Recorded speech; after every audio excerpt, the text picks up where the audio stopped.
আসসালামু আলাইকুম। Expert holiday 365 এর পক্ষ থেকে সকলকে জানাই প্রাণঢালা অভিনন্দন। আশা করি যে যেখান থেকে ভিডিওটা দেখছেন অথবা দেখবেন সকলেই অনেক অনেক ভালো আছেন। আজকের আলোচনার মূল বিষয়, আপনাদের মাঝখান থেকে অনেকে কোশ্চেন করেছিলেন যে আসলে এই মুহূর্তে আমেরিকাতে অ্যাপ্লাই করব নাকি কানাডাতে অ্যাপ্লাই করব। তো এই বিষয়টা নিয়ে আপনাদের সাথে একটু ডিটেলসে যাব। এর আগে আপনাদের প্রতি আন্তরিক রিকোয়েস্ট, চ্যানেলটি সাবস্ক্রাইব করবেন, আর যারা অলরেডি সাবস্ক্রাইব করেছেন এদেরকে অসংখ্য ধন্যবাদ। বন্ধুরা, বাংলাদেশ থেকে যারা অলরেডি কয়েকটা কান্ট্রি ভিজিট করে ফেলেছেন, আমাদের এশিয়া বা ইউরোপ বা সেনজিন বা ইউকে, অস্ট্রেলিয়া, এদের মাঝখান থেকে কিন্তু অনেকেরই আগ্রহের জায়গা যে আমেরিকা অথবা কানাডাতে যাওয়া যায় কিনা বা ঘুরে আসা যায় কিনা।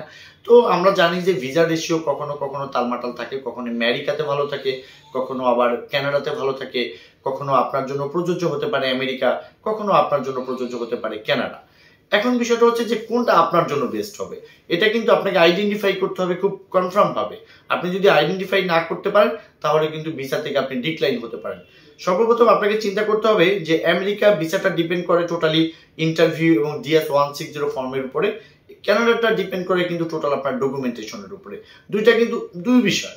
যেমন ধরেন আপনার কয়েকটা দেশ ভিজিট করা আছে কিন্তু আপনার কোনো ডকুমেন্ট নাই, সেক্ষেত্রে অবশ্যই আপনি আমেরিকার জন্য অ্যাপ্লাই করবেন, বিকজ আমেরিকা আপনার ডকুমেন্টস দেখতে চাইবে না, ওরা আপনার পাসপোর্ট দেখবে, ওরা আপনার DS 160 ফর্ম দেখবে, দেন ইন্টারভিউ নিয়ে আপনাকে কিন্তু ওরা at the same time visa দিয়ে দিতে পারে আপনি কিছু না থাকলেও। কিন্তু কানাডার ক্ষেত্রে কিন্তু টোটালি ব্যতিক্রম। আপনার ধরেন কোনো দেশ আপনার ভিজিট করা নেই, একদম ফ্রেশ পাসপোর্ট ধরেন আপনার কাছে আছে, কিন্তু আপনার কাছে পর্যাপ্ত টাইগুলো স্ট্রং আছে যে আপনি বাংলাদেশে ব্যাক করবেন। যেমন হতে পারে আপনার ব্যাংক ব্যালেন্স খুবই স্ট্রং, অনেক টাকা আপনার ব্যাংকে আছে বা FDR আছে, আপনার বাংলাদেশে প্রচুর পরিমাণ অ্যাসেট আছে, আপনার গভর্নমেন্টকে প্রচুর পরিমাণ ট্যাক্স পে করেন, 3টা অরিজিনাল আছে, ফ্যামিলি ইনফরমেশনটা ওয়েল, এগুলোর উপর ডিপেন্ড করে কিন্তু আপনার কানাডিয়ার ভিসাটা নিশ্চিত হবে। তো আমি আপনাদেরকে যেটা সাজেস্ট করবো সেটা হচ্ছে যে আপনার কাছে যদি অর্থাৎ ডকুমেন্টেশনের দিক থেকে যদি আপনি খুবই ভালো একটা অবস্থানে থাকবেন বা আছেন, তাহলে অবশ্যই কানাডা আপনার জন্য বেস্ট হবে। আর যদি মনে করেন যে ডকুমেন্ট আপনার কাছে ঝামেলা আছে, অর্থাৎ এই ধরনের ডকুমেন্ট আপনি করতে পারবেন না বা করতে পারলেও সেটা ফেক হবে, অথচ কয়েকটা কান্ট্রি আপনি ভিজিট করে ফেলেছেন, আপনি ভালো ইন্টারভিউ ফেস করতে পারবেন, হ্যাঁ, তখন কিন্তু আমেরিকা আপনার জন্য বেস্ট হবে। কারণটা আছে, অনেকে আছেন আপনারা ধরেন অনেক ডকুমেন্টেশন ভালো আছে, কিন্তু আপনারা ইন্টারভিউ ফেস করতে একটু নার্ভাস ফিল করছেন, অথবা ইন্টারভিউতে গেলে কি প্রশ্ন করবে, কি অ্যান্সার আপনি দিবেন, এগুলো নিয়ে ডিপ্রেশনে ভুগছেন বা অনেকদিন যাবত ইউটিউব ঘাটাঘাটি করছেন। তাদেরকে বলবো যে আপনি ফার্স্ট টাইম কানাডিয়ান ভিসা করান, যেহেতু আপনার কাছে ডকুমেন্টস পর্যাপ্ত আছে। দেন ইন্টারভিউ যেহেতু আপনি একটু ফেস করতে কমফর্ট ফিল করছেন না, তাহলে সেকেন্ড টাইম আপনি আমেরিকাতে করেন।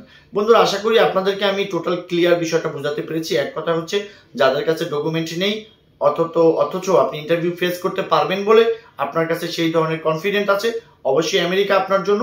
আর যাদের কাছে মনে হয় যে না, কোনো প্রকার সব ধরনের ডকুমেন্টস আমার কাছে ফুলফিল আছে, তাহলে কিন্তু অবশ্যই এই কানাডা কিন্তু আপনার জন্য বেস্ট হবে। তো এই রিলেটেড আপনাদের যদি কোনো কোয়েশ্চেন থাকে, স্ক্রিনে দেওয়া নাম্বারে চাইলে অন দ্য কলে কথা বলতে পারবেন। পাশাপাশি আপনারা জানেন আমি নিয়মিতভাবে ইউনাইটেড স্টেট অফ আমেরিকা সহ, কানাডা সহ, সেনজিন, অস্ট্রেলিয়া, হ্যাঁ, নানান দেশের আমরা কিন্তু ভিজিট ভিসার কাজগুলো করে থাকি। এই রিলেটেড যদি আপনাদের কোনো সহযোগিতা বা হেল্প প্রয়োজন হয়, সেক্ষেত্রে ডেসক্রিপশন বক্সে আমাদের নিয়মিতভাবে অ্যাড্রেস দেওয়া হলো, সরাসরি আমাদের অফিসে মিট করবেন। আমরা আপনাদের কন্ডিশন বুঝে আপনাদেরকে ভালো একটা সাজেস্ট করতে পারবো যে এই মুহূর্তে আমেরিকা আপনার জন্য বেস্ট হবে নাকি কানাডা আপনার জন্য বেস্ট হবে। সকলে ভালো থাকবেন, সকলে সুস্বাস্থ্য কামনা করি। আসসালামু আলাইকুম।